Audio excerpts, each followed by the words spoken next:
Hi friends, आपण मैंने जानते आज 10th रिजल्ट प्रकाश पाई जाइए। आपड़ जदि निज ना मारिकी रिजल्ट देखा चाहते अन्य कार देखा चाहते आपण मैंने किपर देखिए।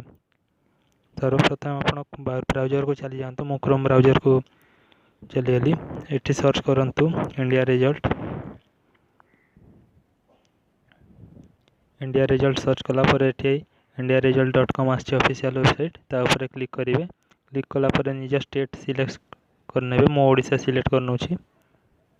तापर देखंतु एठी लिखाई Board of Secondary Education Odisha तापर क्लिक करेंगे। क्लिक कलापर annual HSC examination 20 now available लिखाई तापर क्लिक करेंगे। क्लिक कलापर ऊपर लिखाई एंटर रोल नंबर तले लिखाई एंटर नेम। आपड़ जदि रोल नंबर जानी ना ना सर्च कर देखा चाहते ताले एंटर नेम उपर क्लिक करेंगे। क्लिक कलापर सपोज मोड सिलेक्ट करनौछि। आपड़ जार देखा चाहते ता नाटा सर्च करने देखो मो नाटा सर्च करने गो ऊपर क्लिक करेंगे। क्लिक कलापर देखो दुईटा पले आसछि।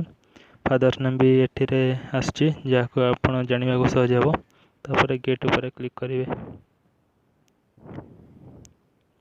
गेट उपर क्लिक कलापर देखंतु रिजल्ट पले आसला। स्कूल नाम पले आसछि। आपण एभली भाव में ना सर्च करके देखिपारे। वीडियो जदि भल लगी लाइक करूँ, शेयर करूँ और सब्सक्राइब करने को भूलु नहीं। जय जगन्नाथ।